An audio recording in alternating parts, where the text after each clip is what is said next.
Our CA Hoops Summer School Series presented by Ticket Smarter continues today with the head coach of the Drexel Dragons, Zach Spiker. Coach, thank you so much for taking the time to join us. First of all, how are you doing and those around you, kind of like in your inner circle and family during this coronavirus pandemic? Hey, Bobby, how are you doing? Good to see you. Certainly incredibly challenging times for all of us. Our family is doing as well as possible, and some days better than others, obviously, but we're enjoying the time in general to kind of, for me personally, to be around a little bit more with no impending travel around the corner or recruit coming to campus. Much more time at home with our family than any other year before in the coaching profession. So trying to take advantage of that and, just spend time with our family. Speaking of family, Coach, if there is a brighter side to all this, like you said, spending time with your family, what have some of the other maybe things you've done during this break that maybe you wouldn't have done in the past? Was there like a new favorite show you got into or a book you read or any events like that? Our guys love to watch anything that's of the extreme adventure or, something funny like the Holy Moly show has been pretty popular with our guys, or some different shows like that. But, we've done some fishing as a family and been able to do that in a regular year, maybe a day, maybe. It's something you talk about and you never do. So some of those things on that list that you talk about and never get to we're getting to, and it's been great. We've got 3 boys that are 7, 9, and 11 years old, and so they can be into a lot of different things at different times. And certainly we're doing different things at this point in the summer with the pandemic than we were when we started, but it's been good to be around for sure. Absolutely. Well, let's talk about the coaching aspects and some of the challenges you faced during this offseason with COVID-19. Well, I think anytime you can't have people on campus, recruiting is the lifeblood and lifeline to any program. And when you're unable to go see people and people can't come see you, you have to adapt and adjust and be creative. And I think our staff has done a really, really good job of that. We've been able to get a handful of commitments in the process and had to do a lot of that work through the phone calls or FaceTime or Zoom, whatever's allowed at that point in time in the process. So like any program, I think it evolves and you have to adjust with the times, and we're doing as best we can with that, and we're excited about the guys that we've been able to bring in during this time, even though it was a non-traditional recruiting process. Coach, talk about adjusting to the times a little bit. Moving forward right now, what is the plan for your team in regards to workouts? Have you been able to see your team, or do you plan on seeing your team anytime soon? And maybe talk about some of the newcomers that will be joining your team once you get to see them. Yeah, well, we see them every week. It's just not in person. But Bobby, our team, will be on campus very soon and go through the proper protocols of, whatever our medical staff deems safest and our guys feel the most safe in terms of testing. And once we get through those pods and those groups, we'll begin workouts. But, I'm more concerned about the person than I am the player right now, and where they are mentally, how they're dealing with their issue with the pandemic alone, let alone the social justice issues that have taken place this summer. So that has taken up more of our time as a staff than, hey, I really think you got to work on your left-handed crossover step back or your finishes. I think we'll have time for that. And I think anyone that's not investing in the person, frankly, they're going to lose the player whenever that time is. So that's the approach we're taking, and meeting with our team as a group, small groups, one-on-one, individually, and just making sure that they're in a good space physically and mentally wherever they are in the world.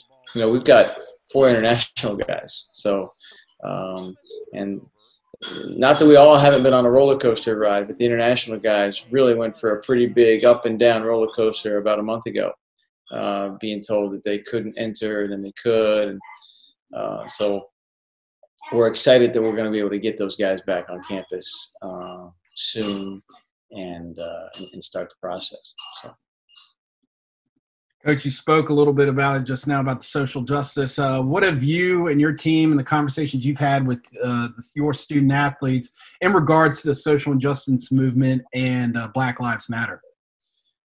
Well, obviously, I think it's something that, regardless of the demographic makeup of any team, I think needs to be something that is talked about and addressed, so that we all, as a country, evolve and grow in the right way and respect what's taken place and take ownership in what's going to take place in the future. So we've had conversations. We have certainly a group text, and we have Zoom calls, and like I said, I think it's about the person and the relationship that we have with those guys individually. We can encourage them. So encourage them to do what they feel is necessary. And, you know, people react and handle things differently, but they should make their voice heard in their way. And it might be individually, it might be publicly, it might be, you know, virtually.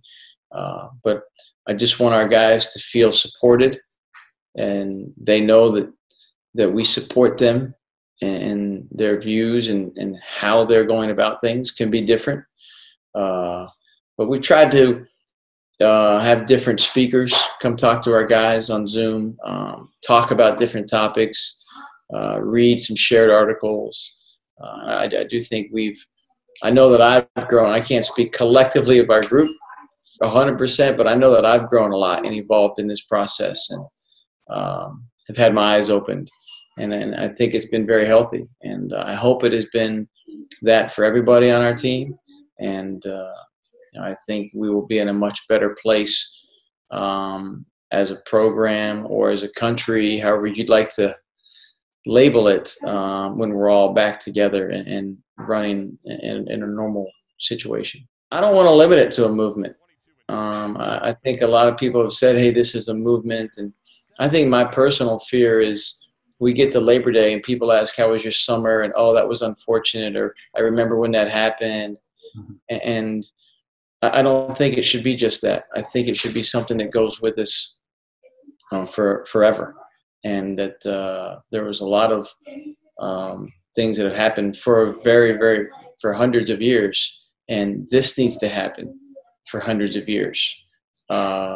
Not to even out, because it's what's right, and it's the humanity piece, and it's not a political, hey, are you right or left or whatever's going on? Are we humans, and are we treating everybody with the respect that we all deserve? Everyone deserves to be treated with. So in particular, is the Black community treated with the respect they deserve to be treated with, which they have not been treated with for many, many years. So I did want to just stop there. I don't think it can be just a movement. I think it needs to be a way of life. So it could be a weekend, it could be an era, it could be a time. I hope that we look back and this is a significant moment that goes beyond a movement, and that changes how we all think of as human beings for the Black community.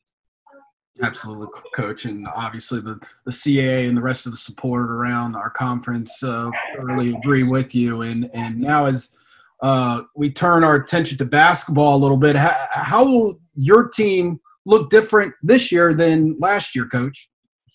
Well, we had some new guys, certainly, and we're excited about getting everybody together. But how will we look different? You know, I think some of the names and faces will be the same, but hopefully we look different because of what our guys have done individually. And, you know, you talk to James Butler, Zach Walton, Cam Winter, and guys that have been big producers for us. Mate Okris really came on strong late in the season, and they're all working really hard wherever they are. And that doesn't overshadow other guys, but those guys were productive for us last year. So when you say, how do we look different? We look different because we got a lot of guys back, And that's probably different compared to the rest of the league, where there's a decent amount of turnover and transfers and things of that nature. So we might be unique because we don't have as much as that of that taking place. But Bobby, I'm excited about everybody coming back with some motivation, and then we mix in some newer faces, some younger guys that I think bring some energy and unique skills that hopefully complement what our veterans have. And Coach, you just mentioned it about the league. Talk about the CA landscape and how it's changed for the upcoming year. Well, you talk about the league. This league, I continue to be amazed that, you know, from year one coming into the league to now going to year 5, guys like Jarrell Brantley, Justin Wright Foreman. Jarrell Brantley, I don't want to say he almost got a triple-double last night, but I think he had 13, 6, and 4 in an NBA win over the San Antonio Spurs for Utah. And, you know, that's one example. So I think our league is so good. Nathan Knight, Jarrell Brantley, Grant Riller, to name a few, Justin Wright Foreman, just during this small window of time. And all those guys. That doesn't even mention Devontae Kaycock, who's been on an NBA roster the entire season. So I think the league is incredibly competitive. The games are played at a high level. It's a really well-coached league. And I think that you know, that's the beauty that we get to sell and recruit kids, if they get to come be a part of a league like this. You know, other than I think the last NBA draft we had, which seemed like a long time ago, we had 2 players drafted, right? The American, 0, right? The Big East, 1, I believe. And you talk about get outside the Power 5 conferences, and we're right up there with the West Coast, who had 2 players from Gonzaga drafted. So when you start to really break down, look at the Atlantic 10, 0. So, you know, those are markets we want to compete with. And this is a great league. And it's a high level, a great brand of basketball to watch. The players are prepared, and they're put in positions to be successful. So that's why we're excited about bringing back some veterans. Cam Winter, as we mentioned, certainly can play multiple positions.